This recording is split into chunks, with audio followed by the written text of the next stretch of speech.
തറവാട്ടിലൊരു കുഞ്ഞിക്കാല് കാണാൻ ഇവിടെ നിക്കാഹിന് മുമ്പ് തന്നെ ഇക്ക നേർച്ച നേർന്നതാ. ഹാജിക്കാന്റെ പൊരയിലാണെങ്കിൽ അതിനുള്ള ഒരുക്കങ്ങളും തുടങ്ങി. അതിനെന്താ, ദൈവത്തിനുള്ള നേർച്ചയല്ലേ, നടക്കട്ടെ. ഞാൻ പറഞ്ഞില്ലേ, ഈ മതങ്ങളും വിശ്വാസങ്ങളും ഒക്കെ മനുഷ്യനെ ഭിന്നിപ്പിക്കാനുള്ളതല്ല, ഒന്നിപ്പിക്കാനുള്ളതാണ്. കുഞ്ഞിനെ ഇങ്ങോട്ട് തന്നേക്കൂ, കൈമാറിയിൽ അപ്പ ശീലക്കേടാ. അതിന് നിന്റെയും ആർക്കെങ്കിലും കിട്ടിയിട്ട് വേണ്ടേ? മോക്ക് എന്തെന്നാ പേരിട്ട്? അമ്മ വിളിക്കണത് പൊടിമോളെന്നാ.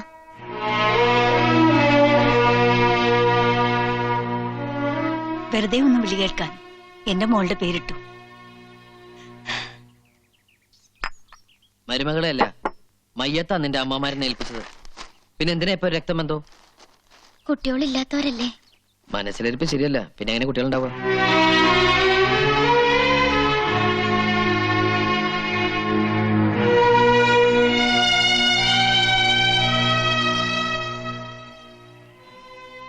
നിന്നെ വിഷമിപ്പിക്കാൻ വേണ്ടി പറഞ്ഞല്ല. ഒരു വർഷം മുമ്പ് ഇതുപോലെ ഒരു ചടങ്ങ്, ആ ചടങ്ങിന്റെ അന്ന് തെരുവ് പട്ടിയെ പോലെ തല്ലിച്ചയച്ചത് തന്നെ ഒന്നും മറക്കാൻ പറ്റണില്ല. പൊടിമോളെയും കൊണ്ട് ചെല്ലൂന്ന് കരുതി അവിടെ ചടങ്ങൊരുക്കം തുടങ്ങി. വേണ്ട, നമ്മുടെ കുഞ്ഞിന് അങ്ങനെ ഒരു ആചാരവും കർമ്മവും ഒന്നും വേണ്ട. ജാതിയും മതമൊന്നും ഇല്ലാതെ അതൊരു മനുഷ്യക്കുഞ്ഞായി വളർന്നോട്ടെ.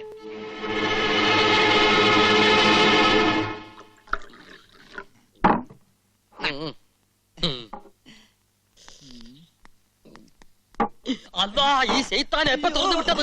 എന്നിട്ടേക്ക് പോകല്ലേ മോലാളി, തിരിച്ചു അങ്ങോട്ട് തിരിഞ്ഞേക്ക് മോലാളി. ജമാലിക്കൊക്കെ ഒന്ന് കുത്താനല്ലേ. ഞാൻ തിരിച്ചു വരില്ലെന്ന് കരുതിയല്ലേ? കൊലക്കുറ്റത്തിനല്ല ഞാൻ ജയിലിൽ പോയത്, പക്ഷെ ഇപ്പൊ ഒരു കൊല ചെയ്യാനാ ഞാൻ വന്നത്. അല്ലാഹുവ സത്യം, നബീസ് ഉമ്മളെ കൈവിട്ടു പോയി.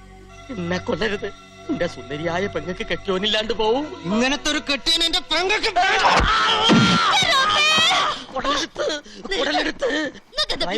പിടിച്ചു കൊടുത്ത് റൗഡി മച്ചായൻ കുടലെടുത്ത്. ജയിലിൽ നിന്ന് ഓന്റെ കത്ത് വന്ന പിന്നെ തുടങ്ങിയതാണല്ലോ നിങ്ങൾക്ക് പിരാന്ത്. ആ കത്തവിടെ എന്തിനാ? അത് കത്തിച്ച് കളഞ്ഞാലേ നമുക്ക് ഇനി ഉറക്കം വരും. കത്തിച്ചിട്ടൊന്നും ഒരു കാര്യമില്ല. വായിച്ചില്ലേ, ജമാലിന്റെ മനസ്സിൽ ഇപ്പോഴും നബീസ് തന്നെയാ. ഭാഷ പിടിച്ച ഉടുമ്പിന്റെ സ്വഭാവ ഓന്. ഒന്ന് കെട്ടിയതായാലും പെറ്റതായാലും ഓന് നബീസിനെ വേണം. ഇല്ലെങ്കി അള്ളാണ് സത്യം, ഓ നിങ്ങളെ തട്ട്.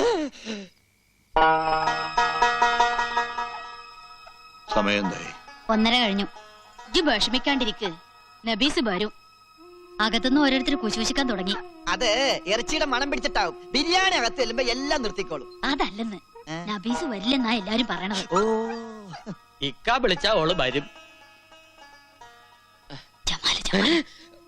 ഇല്ലെങ്കിൽ എല്ലാവർക്കും കൂടി ബസം പീങ്ങി ഇങ്ങ് ചാവ. ഒരിക്കൽ കല്യാണ പന്തൽ വെച്ച് നാണോ മാനോ കളഞ്ഞു കുളിച്ചതാണ്. ഇപ്പതേ വീണ്ടും ആൾക്കാരെ ക്ഷണിച്ചു വരുത്തിയിരിക്കുന്നു. ഇക്ക അവളെ ഒന്ന് വിളിക്ക്.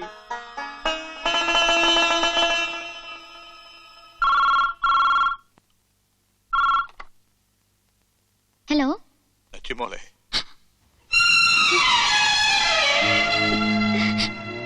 വല്യമ്മ. നീ വരില്ല അല്ലേ? അനക്ക് വേണ്ടിയല്ലേ ഈ വല്യമ്മാമ ഇത് നടന്നത്? എന്റെ നെഞ്ചിലെ ചൂടേറ്റ് വളർന്ന മോളാ നീ. ആ നെഞ്ചിൽ തന്നെയാ നീ വീണ്ടും വീണ്ടും കുത്തണത്. വേണ്ട, എന്റെ മോള് വരണ്ട. പക്ഷെ ഈ ചടങ്ങിൽ വന്നില്ലെങ്കിൽ നിന്റെ വല്യമ്മാമയുടെ മയ്യത്ത് കാണാൻ എന്റെ മോള് വരേണ്ടി വരും.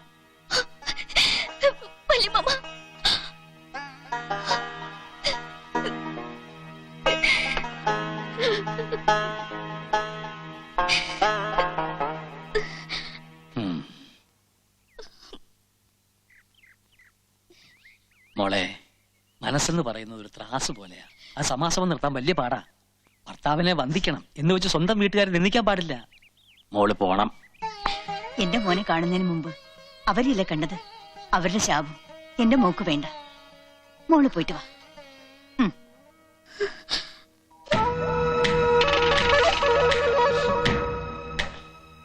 നബീസ് എന്ത് ചെയ്യണ്? ഹാജിക്കാന്റെ അടുത്തുണ്ട്.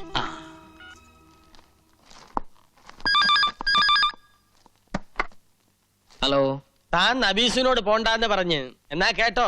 നബീസു ഇപ്പൊ ഇമ്മടെ കൂടെ ഉണ്ട്. ഒരു ബുദ്ധിമോശം കൊണ്ട് എന്റെ കൂടെ ചാടി പോന്ന. പക്ഷേങ്കി ഓള് മാളിയക്കര തറവാട്ടിലെ മുത്താണ്. ഓൾ അമ്മാവന്മാര് പറഞ്ഞതേ അനുസരിക്കൂ. തനിക്കിപ്പോ എന്താ വേണ്ടത്? എന്റെ മൂക്കിന്റെ താഴെ, അതായത് മേൽചുണ്ടിന്റെ മേലെ ഒരു സാധനമുണ്ട്, മീശ. അതങ്ങ് ഷേവ് ചെയ്ത് കള. എന്നിട്ടൊരു പൊട്ടും വെച്ച് സാരി ഉടുത്ത് നടക്കണം. സ്വന്തം ഭാര്യ ബലവെക്കാത്തവൻ ആ വേഷം നന്നായിട്ട് ചേരും. അതുകൊണ്ടാണ് താൻ മീശോയ്ക്കകത്ത് വെക്കണോ ഫോൺ. എന്തു പറ്റി? പേടിച്ചു പോയി. ഓൻ ഓ നാട്ടിന്റെ തല കൊണ്ടാണ് സൂപ്പ് കുടിക്കുന്നെങ്കിൽ നിന്റെ കെട്ടിയോൻ കുറുക്കന്റെ തല കൊണ്ടാ സൂപ്പ് കുടിക്കുന്നത്. അല്ലെ ഇമ്മടെ തല കൊണ്ടുള്ള സൂപ്പ് ജമാല് കുടിക്കും.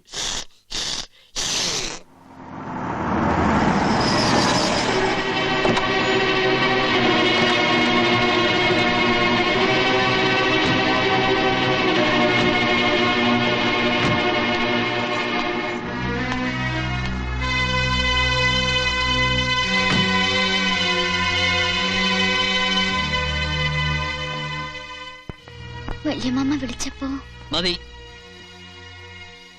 എന്നെ ധിക്കരിച്ച് എപ്പ നീ വീട്ടിൽ നിന്ന് പോയോ ആ നിമിഷം പോയി. ഈ വീട്ടിൽ നിന്ന് മാത്രമല്ല എന്റെ മനസ്സിൽ നിന്ന്. നോക്കണ്ട, കരുതിക്കൂട്ട് എല്ലാരും കൂടി എന്നെ തോൽപ്പിക്കായിരുന്നു അല്ലേ? ഇല്ല, ഇനി ഈ കണ്ണൻ നിനക്ക് ആരുമല്ല. എന്റെ കരള് കുത്തി കീറിയിട്ട് എന്റെ മാനം കെടുത്തിയിട്ട് നാണുല്ലോടെ നിനക്ക് മാപ്പി വയ്ക്കാൻ. കണ്ണ മുറ്റത്ത് നിർത്തിയുള്ള വിചാരണ വേണ്ട. രണ്ടു ലോകത്തോട് കയറ്. ഇവരുണ്ടല്ലോ, ഏയ്, ഡേയ്, നിന്റെ ബന്ധുക്കളുണ്ടല്ലോ, ഒരിക്കലും ശപിച്ചേൽപ്പിച്ച മയ്യത്താടി നീ. ഇപ്പൊ കൊക്കുന്നകം കുറിപ്പിച്ച് കഴുകന്മാരെ പോലെ കൂടിയിരിക്കുക ചറ്റകള്. ഏയ്, എനിക്കാരുടെ വക്കാലത്തും വേണ്ട. മറ്റുള്ളവരുടെ മുമ്പിൽ എന്നെ നാണം കെടുത്തിയവൾക്ക് ഇനി വീട്ടില് സ്ഥാനമില്ല. ആ, പോയിക്കോ, അവരുടെ കൂടെ പോയിക്കോടി. നിനക്കെന്താ സ്വബോധം നഷ്ടപ്പെട്ടോ? എന്താ മോനെ ഇതൊക്കെ? നീ മദ്യപിച്ചിട്ടുണ്ടോ? അതെ, ഞാൻ മദ്യപിച്ചിട്ടുണ്ട്.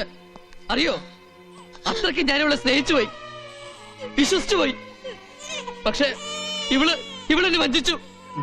വഞ്ചന, മതം മാറ്റത്തിന്റെ പേരിൽ ഒരു പെണ്ണിനെ മാത്രമല്ല ഒരു സമുദായത്തെ മുഴുവൻ നീ വഞ്ചിച്ചു. അത് മറന്നു അല്ലേ? അരിയും തിന്ന് ആശാരിച്ചയും കടിച്ചിട്ട് പിന്നെ ഈ നായ മുന്നോട്ട്. ആണിനെ പെണ്ണനുസരിക്കും. ആണും പെണ്ണും കെട്ടവനായാലാ.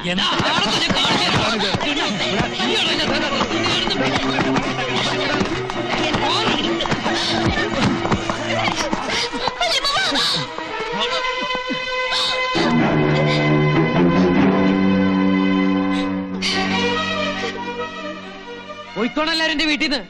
ഇനി ഒരു തെണ്ടി പോലും കണ്ടുപോരുത്. എനിക്കിനി ഇങ്ങനെ ഒരു ഭാര്യ ഇല്ല. കണ്ണ ഒന്ന് വേദിരിക്കണ്ട. നിങ്ങൾ എന്തോ നോക്കിക്കണത്? അതുവേ അതുവാൻ എനിക്കിവിടെ കാണണ്ട.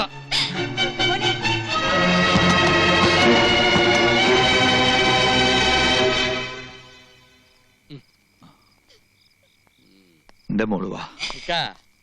ഒരിക്കൽ അമ്മാവന്മാരുടെ മുഖത്ത് കരുതേച്ച് ഓന്റെ കൂടെ ഇറങ്ങി പോയവളാ ഇവള്. ഇപ്പൊ കൈക്കുഞ്ഞുമായിട്ട് പെരുവഴി നിൽക്കുകയാണ്. ഇവിടെ വെച്ച് ഈ നിമിഷം തീരുമാനിക്കട്ടെ, ഇവക്ക് ഓനെ വേണോ അത് നമ്മളെ വേണോന്ന്.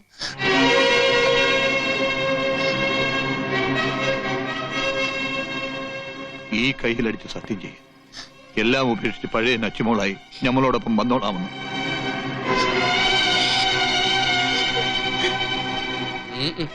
ജമീല, ഇതിനെ പിടിക്ക്. നീ വാ മോളെ. ഏത് മോള്? മോളെ വെളിയിൽ തള്ളി ഇങ്ങടെ മോൻ കഥ കടച്ചില്ലേ? അതോടെ ഈ ബന്ധം തീർന്ന്. പോയി വാ മോനെ. തോപ്പി നമ്മുടെ മോള്